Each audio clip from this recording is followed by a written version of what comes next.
Lila, don't play with your food, Nathan scolded, his eyes narrowing at our 10-year-old daughter. I tensed, bracing for another evening filled with his criticism. As I opened my mouth to defend Lila, she abruptly pushed her plate aside, the contents spilling onto the pristine tablecloth. "I'm sorry, Daddy," she said, her voice trembling. "I didn't mean to." Nathan slammed his fist on the table, making us both flinch. "How many times have I told you? We don't waste food in this household." My heart raced as his face reddened, the vein on his forehead pulsing. I knew that look all too well, the precursor to his rage. Before I could intervene, Lila's small hand reached out and knocked over Nathan's prized baseball, signed by Babe Ruth himself. It rolled off the table and hit the floor with a sickening thud. Time seemed to freeze as Nathan's eyes widened in disbelief. He turned his glare towards Lila, who shrank in her chair. "You little brat! Do you have any idea how much that's worth?" As he rose from his seat, I placed a trembling hand on his arm. "Nathan, please. It was an accident." He shrugged me off, his attention fixated on our daughter. "This is unacceptable behavior, Lila. You need to learn some respect." Lila's lips quivered and tears streamed down her cheeks. "I'm sorry, Daddy. I'm really, really sorry." To my horror, Nathan reached for his belt, and I knew what would come next. It was a pattern I'd witnessed countless times, his escalating rage followed by physical punishment under the guise of discipline. But this time, something shifted in Lila's eyes. Her tears stopped, and she straightened her back, her gaze locking with Nathan's. "No, Daddy. I won't let you hurt Mommy anymore." My breath caught in my throat as Lila's words hung in the air like a heavy curtain, lifting to reveal the ugly truth I'd been denying for years. Nathan froze, his face contorted in rage and confusion. "What did you say?" Lila turned to me, her expression a mixture of determination and sorrow. "Mommy, I've seen the way he treats you, the yelling, the pushing, the bruises you try to hide. It's not right." My carefully constructed facade crumbled as tears spilled down my cheeks. All the times I'd made excuses, all the lies I'd told myself and others, they unraveled in that single heart-wrenching moment. Nathan's face drained of color as he stared at us, his mouth agape. For once, he was speechless, stripped of his control and power. In that surreal silence, I realized that my sweet, brave daughter had given me the strength I'd been lacking all these years, the strength to face the truth, to protect her, and to break free from the cycle of abuse that had become my life. As I wrapped my arms around Lila, holding her close, I knew our lives would never be the same. But for the first time in a long time, I felt a glimmer of hope. A hope for a future free from fear and oppression. A future where love triumphed over violence. The shattered remains of Nathan's prized baseball lay scattered on the floor, a fitting metaphor for the illusion that had just been destroyed. And in that moment, I vowed to never let anyone control or diminish me again. The aftermath of that fateful dinner was like a bomb going off in our household. The silence that followed Lila's revelation was deafening, broken only by the occasional clatter as Nathan paced back and forth, running his hands through his disheveled hair. "How dare you?" he seethed, shooting daggers at Lila with his eyes. "How dare you disrespect me like this in my own home?" Lila flinched, but held her ground. "I'm sorry, Daddy, but I won't let you hurt Mommy anymore." Nathan whirled to face me, his face contorted with rage. "Is this true, Janelle? Have you been filling her head with lies about me?" I swallowed hard, my heart pounding in my chest.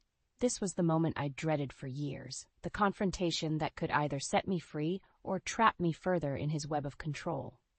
"No, Nathan," I said, my voice surprisingly steady. "Lila's telling the truth. I can't pretend anymore." His eyes narrowed, and he took a step towards me, his fists clenched at his sides.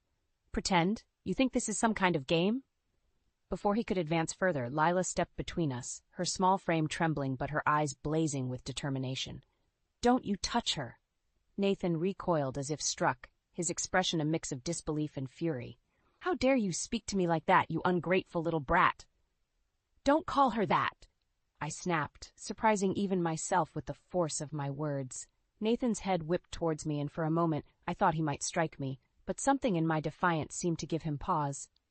"This is your doing, Janelle," he hissed. "You've turned my own daughter against me." I shook my head, feeling a strange calm settle over me. "No, Nathan, I've done nothing but endure your rage and abuse for far too long. Lila's just the one brave enough to see the truth."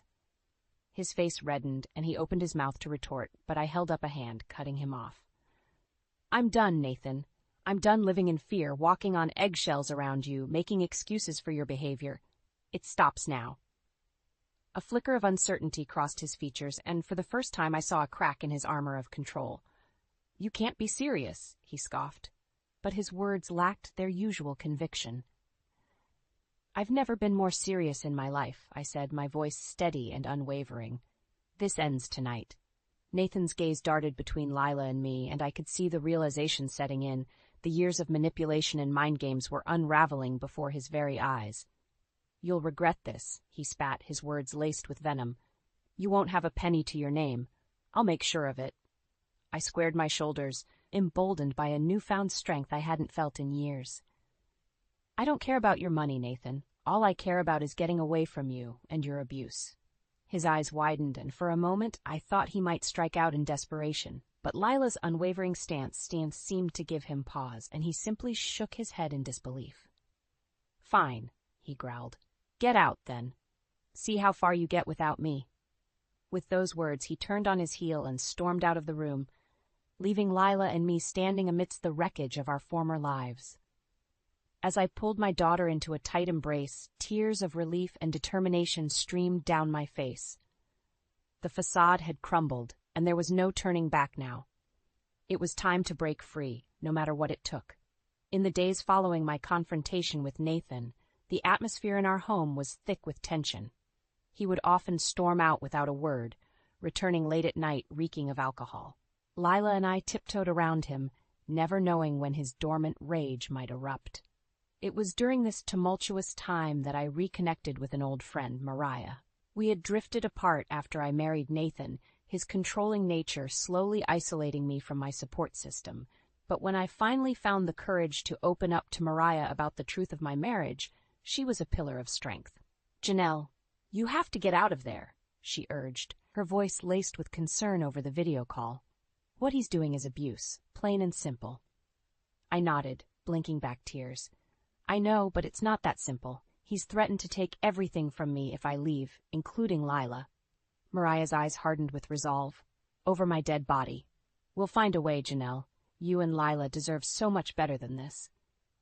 Her unwavering support was like a lifeline, giving me the courage to take the first tentative steps towards freedom. With Mariah's help, I began documenting every instance of Nathan's abuse, keeping a meticulous record of his outbursts, threats, and the rare but horrifying physical altercations. I started squirreling away what little money I could, opening a secret bank account in preparation for my eventual escape. Meanwhile, Lila and I began subtly undermining Nathan's control in small ways. We would accidentally leave doors unlocked, misplace his belongings, and question his decisions in front of others. It was a dangerous game, but one that slowly chipped away at his perceived dominance. "What's wrong with you two?" he would rage, his face contorted in fury. "Are you trying to make me look like a fool?" "Of course not, dear," I would reply, feigning innocence. "We're just a bit forgetful sometimes." Lila would nod solemnly, her big eyes guileless. Nathan would fume, his jaw clenched, but he could never quite catch us in an outright act of defiance. As the weeks passed, the tension in our home became a palpable force, like a gathering storm on the horizon. Nathan grew increasingly volatile, his temper igniting at the slightest provocation. It was during one of these outbursts that the final catalyst for our escape plan occurred. "You ungrateful wretches!" Nathan bellowed, slamming his fist on the table hard enough to make the dishes rattle. "After everything I've done for you, this is how you repay me?" Lila flinched, but I held her gaze steady, refusing to cower. "What exactly have you done for us, Nathan?" I asked, my voice deceptively calm. "Aside from making our lives a living hell." His eyes widened in disbelief, and for a moment I thought he might strike me. But Lila's small hand slipped into mine, anchoring me, and I felt a surge of strength. "You think you can intimidate us with your tantrums?" I continued, my voice growing in confidence. "Those days are over. We're not afraid of you anymore." Nathan's face turned an alarming shade of red, and he opened his mouth to unleash another torrent of abuse. But this time, I didn't let him. "Save your breath," I said, rising from the table. We're leaving, Nathan, tonight. His eyes narrowed and a cruel sneer twisted his lips. You'll never make it without me. I'll find you. And when I do. But I didn't let him finish. With Lila's hand in mine, I turned and walked away, leaving him sputtering in impotent rage behind us. As we packed our meager belongings, a sense of determination surged through me. The storm had gathered, and now it was time to weather it, no matter what stood in our way. In the days following our declaration to leave, Nathan's behavior became increasingly erratic and menacing. It was as if he sensed the impending loss of control, and it drove him into a frenzy of desperation. You think you can just walk away from me? He snarled one evening, cornering me in the kitchen while Lila was at school. After everything I've given you? I stood my ground, refusing to cower. You've given us nothing but misery, Nathan. We deserve better. His eyes narrowed, and he took a step closer, invading my personal space. Better? You ungrateful bitch. Without me, you'd be nothing. The stale scent of alcohol on his breath made my stomach churn, but I held firm, my heart pounding in my chest. That's where you're wrong, I said, my voice steady despite the fear coursing through me. Without you, we'll finally be free. A muscle twitched in his jaw, and for a moment I thought he might strike me. But then a cruel smile spread across his face, sending a chill down my spine. Free? He scoffed. You'll never be free of me, Janelle. I own you, and I own that little brat of a daughter you've turned against me. My hands clenched into fists at my sides, and I had to bite back the urge to lash out. You don't own us, Nathan, I ground out, my voice trembling with barely contained fury. We're not your possessions. His smile twisted into a sneer, and he leaned in closer, his breath hot on my face. We'll see about that. Before I could react, he grabbed my arm in a vice-like grip, his fingers digging into my flesh. I cried out in pain, instinctively trying to pull away, but he held fast. Let go of me, I demanded, but my words only seemed to fuel his rage. Or what, he taunted, his eyes glinting with malice. You'll run away like a scared little mouse? You're not going anywhere, Janelle, not until I say so. Panic clawed at my chest as I struggled against his iron grip, but it was no use. He was stronger, fueled by years of pent-up anger and a desperate need for control. Just when I thought I couldn't take any more, a small voice pierced the tension. Daddy, stop! You're hurting her! We both froze as Lila stepped into the kitchen, her eyes wide with fear and determination. Nathan's grip on my arm loosened slightly, but he didn't release me. Stay out of this, Lila, he growled. This is between your mother and me. But Lila didn't back down. No, Daddy, it's not just about you anymore. We're leaving, and you can't stop us. Nathan's face contorted with rage, and he shoved me aside, turning his attention to our daughter. You little brat, you think you can talk to me like that? Before he could take a step towards her, I placed myself between them, my heart pounding with a mixture of fear and resolve. Don't you dare touch her, I warned, my voice low and unwavering. Nathan's eyes widened in disbelief, and for a moment he seemed taken aback by my defiance. Or what? He sneered, but there was a flicker of uncertainty in his gaze. I squared my shoulders, drawing strength from Lila's unwavering presence behind me. Or you'll regret it, I said, my words carrying a weight and conviction I'd never felt before. This ends now, Nathan. One way or another, we're walking out of here, and you can't stop us.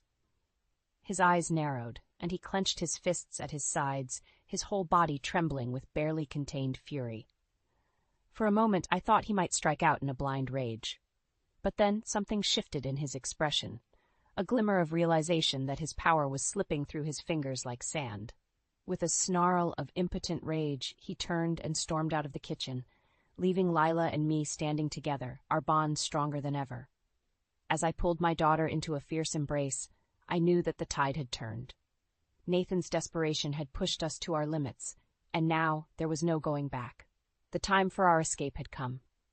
In the aftermath of Nathan's explosive outburst, Lila and I huddled together, our hearts still racing from the confrontation. It was a harsh reminder that our plan to escape had to move forward, no matter the risks. As I held my daughter close, trying to soothe her trembling, a sudden knock at the door made us both jump. My blood ran cold, fearing it was Nathan, returned to unleash his fury once more. But when I cautiously peered through the peephole, I was greeted by an unexpected sight. Nathan's business partner, Michael, shifting nervously on the doorstep.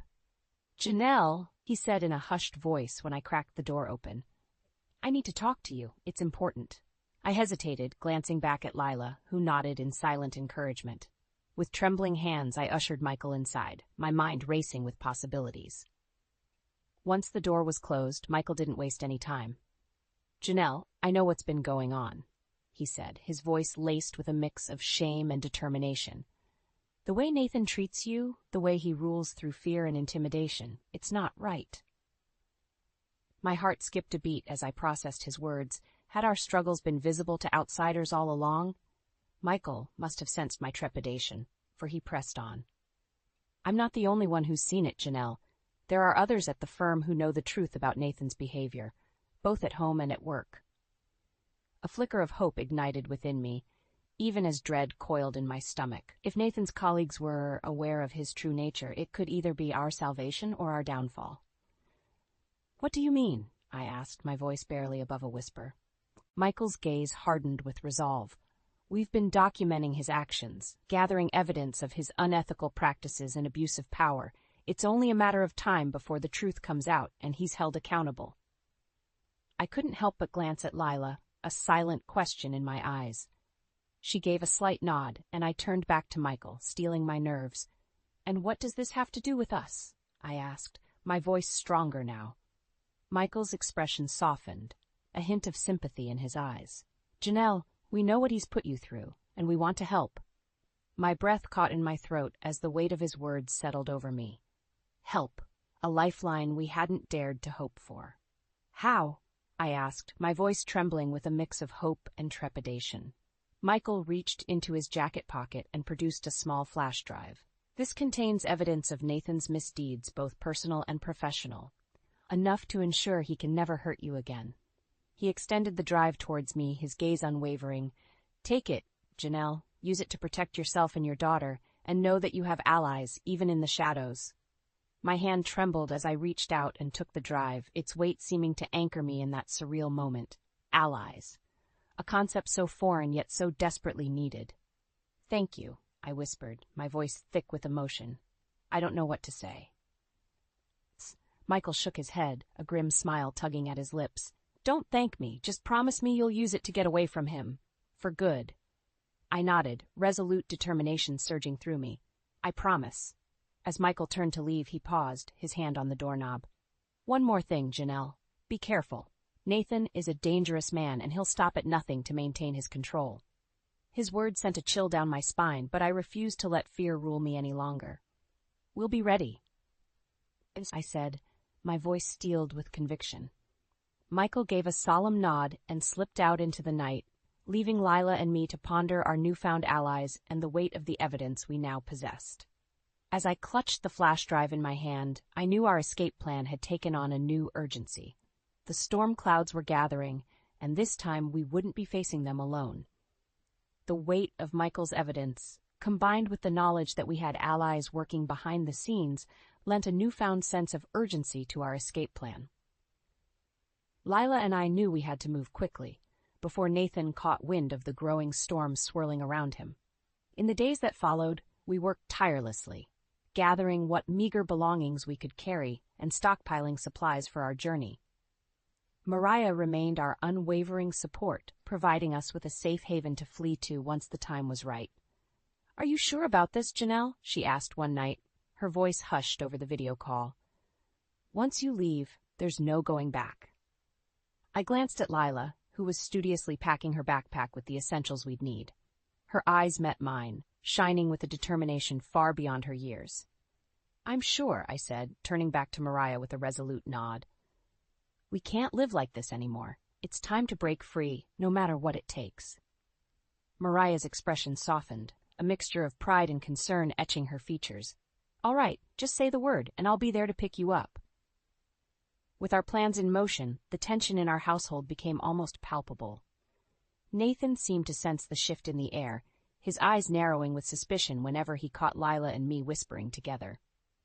"What are you two up to?" he would demand, his voice laced with barely contained fury. We would exchange a pointed look, then turn back to him with feigned innocence. Nothing, dear. Just talking about school.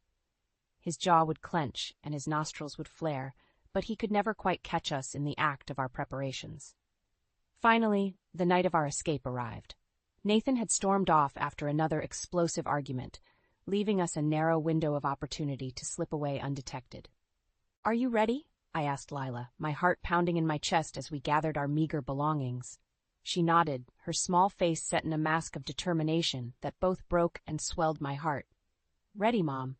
With trembling hands, I dialed Mariah's number, the burner phone feeling like a lifeline in my grasp. "It's time," I whispered when she answered, my voice thick with a mix of fear and exhilaration. "I'm on my way," Mariah responded, her voice steady and reassuring. "Stay strong, Janelle. Help is coming." As we waited for Mariah's arrival, every creak and groan of the old house seemed amplified, setting my nerves on edge. What if Nathan returned early? What if he caught us before we could escape? But then a familiar car pulled up outside, and Lila's small hand slipped into mine, anchoring me in the moment. "Let's go, Mom," she said, her voice trembling but her eyes shining with determination. With a deep breath, I shouldered our meager belongings and followed my daughter out into the night, leaving behind the prison of our former life. As we slipped into Mariah's waiting car, I couldn't help but glance back at the house one last time. The curtains in Nathan's study fluttered, and for a fleeting moment I thought I saw his silhouette in the window, watching our escape. A shiver ran down my spine, but I refused to let fear take hold. "Not this time." "Drive," I said, my voice firm and unwavering. Mariah didn't need to be told twice. With a sharp nod, she peeled away from the curb, whisking us into the night and towards an uncertain future, but one that was ours to shape, free from Nathan's oppressive shadow. As the miles stretched between us and our former prison, I felt a weight lift from my shoulders, replaced by a sense of exhilaration and newfound determination. We were free. And nothing, not even Nathan's wrath, would ever shackle us again. In the weeks following our daring escape, Lila and I found ourselves constantly looking over our shoulders, half expecting Nathan to appear and drag us back into his web of control and abuse. But as the days turned into weeks, and we settled into our new life with Mariah's support, the constant fear gradually gave way to a sense of cautious hope. It was during this transition that the first cracks in Nathan's carefully constructed facade began to show. Whispers of his unethical business practices and abusive behavior started to circulate, fueled by the anonymous leaks of evidence from his former colleagues. At first, the rumors were little more than idle gossip, easily dismissed by Nathan's legal team and PR machine. But as more and more damning evidence came to light, the scrutiny intensified, quickly spiraling into a full-blown media firestorm. "Have you seen the news?" Mariah asked one morning, her voice laced with a mixture of triumph and concern as she handed me a newspaper. My heart skipped a beat as I took in the headlines, emblazoned across the front page: "Local businessmen accused of abuse and corporate misconduct." Accompanying the article was a grainy photo of Nathan, his face twisted in a snarl as he pushed past a crowd of reporters. The caption read, "Moore denies allegations, vows legal retaliation." I felt a surge of conflicting emotions, relief that the truth was finally coming to light, tempered by the lingering fear that Nathan's wrath would inevitably find us. "He's not going to let this go, is he?" I murmured, my fingers tracing the lines of his enraged expression. Mariah shook her head grimly. "Probably not, but we're ready for him, Janelle. He can't hurt you anymore." Her words were a sobering reminder of the allies we had in our corner, the ones who had risked everything to expose Nathan's misdeeds and provide us with the evidence we needed to protect ourselves. As the days wore on, the media frenzy around Nathan's scandals only intensified. Reporters camped outside his office and home, shouting questions and snapping photos, as he tried in vain to maintain his crumbling facade of control. "No comment," he would snarl, pushing his way through the throngs of journalists, his face contorted with fury. But the leaks kept coming, each new revelation more damning than the last. Evidence of financial misdeeds, sexual misconduct allegations, and even whispers of criminal activity. It was as if a floodgate had been opened, and Nathan's carefully curated image was being washed away by the torrent of truth. Through it all, Lila and I watched from the safety of our new home, a strange sense of karmic justice washing over us as we witnessed Nathan's downfall unfold. "He deserves it, doesn't he, Mom?" Lila asked one evening, her eyes glued to the news coverage of yet another damaging expose. I hesitated, torn between the desire for retribution and the lingering fear that Nathan's reach might still extend beyond our grasp. "I don't know, honey," I said finally, pulling her close. "But what I do know is that he can't hurt us anymore. We're safe, and that's all that matters." Lila nodded, her brow furrowed as she considered my words. Then a small smile tugged at the corners of her mouth. "I'm glad he's getting what he deserves," she said, her voice laced with a conviction far beyond her years. "After everything he did to us, it's only fair." As I looked into her eyes, shining with a newfound strength and resilience, I couldn't help but feel a swell of pride. My daughter, once so small and vulnerable in the face of Nathan's rage, had emerged as a fierce warrior, her spirit unbroken by the trials we'd endured. And in that moment, I knew that no matter what the future held, we would face it together, stronger, wiser, and forever free from the shackles of Nathan's oppression. His empire might crumble, his reputation lie in tatters, but we had something far more precious: our freedom, our dignity, and a bond that not even his most vicious attacks could sever. As the news continued to document Nathan's rapid descent into disgrace, a part of me couldn't help but revel in the sweet taste of revenge, not for myself, but for the countless others who had suffered under his tyranny. The monster had been exposed, and now he would reap the consequences of his actions, one devastating blow at a time. As the dust settled on Nathan's spectacular fall from grace, Lila and I found ourselves standing at a crossroads, faced with the daunting task of rebuilding our lives from the ashes of our former existence. "Where do we go from here, Mom?" Lila asked one evening as we sat together, the flickering glow of the TV illuminating her pensive expression. I exhaled slowly, pondering her question. For so long our world had revolved around survival, dodging Nathan's fury, plotting our escape, clinging to the hope of freedom. But now that we had achieved that elusive goal, the path forward seemed simultaneously daunting and exhilarating. "Anywhere we want, honey," I said finally, reaching out to tuck a stray strand of hair behind her ear. "The world is ours now."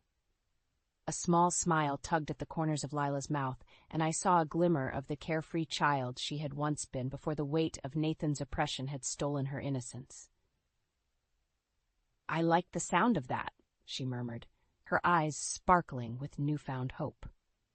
In the weeks that followed, Lila and I made the difficult decision to leave our temporary sanctuary with Mariah and strike out on our own. As much as we were grateful for her unwavering support, we both felt the need to forge our own path, free from the lingering shadows of our past. With the help of the evidence provided by Nathan's former colleagues, I was able to secure a modest settlement from his rapidly crumbling empire. Not nearly enough to compensate for the years of torment, but a start nonetheless. And so, armed with our meager belongings and a newfound sense of determination, Lila and I set off for a fresh start in a new town, leaving the specter of Nathan's abuse firmly in our rearview mirror. As we settled into our cozy apartment, unpacking the few possessions we had managed to salvage, I couldn't help but marvel at the journey that had brought us to this point. The strength it had taken to break free, the courage to face the unknown, and the resilience to forge ahead in the face of overwhelming adversity. "Are you happy, Mom?" Lila asked one evening as we sat together on our second-hand couch, the scent of takeout pizza wafting through the air. I looked around our modest surroundings, taking in the mismatched furniture and the peeling paint on the walls. To an outsider, it might have seemed like a life of hardship and struggle. But in that moment, all I felt was a profound sense of contentment and gratitude. "Happier than I've been in a very long time," I replied, pulling her into a warm embrace. Lila snuggled against me, a contented sigh escaping her lips. "Me too, Mom. Me too." In the months that followed, Nathan's name faded from the headlines, his misdeeds and scandals replaced by the next sensational story du jour. But for us, his legacy lived on in the scars we bore, both physical and emotional, and the hard-won lessons we had etched into our souls. I would be lying if I said his shadow didn't linger, casting occasional doubts and fears across our newfound peace. But each time those whispers of the past threatened to overwhelm us, We would draw strength from the bond we had forged in the fires of our struggle. We were survivors, warriors, and above all, a family united by an unbreakable love that had carried us through the darkest of storms. And as I watched Lila blossom into a confident, compassionate young woman, her laughter ringing through our little apartment, I knew that our story was one of triumph over adversity, a testament to the indomitable spirit that had guided us to freedom. Nathan's reign of terror was over, his power and influence reduced to ashes. But from those ashes we had risen like a phoenix, our wings spread wide as we soared towards a future of our own making. And in that moment, I knew that no matter what challenges lay ahead, we would face them together. Unbroken, unstoppable,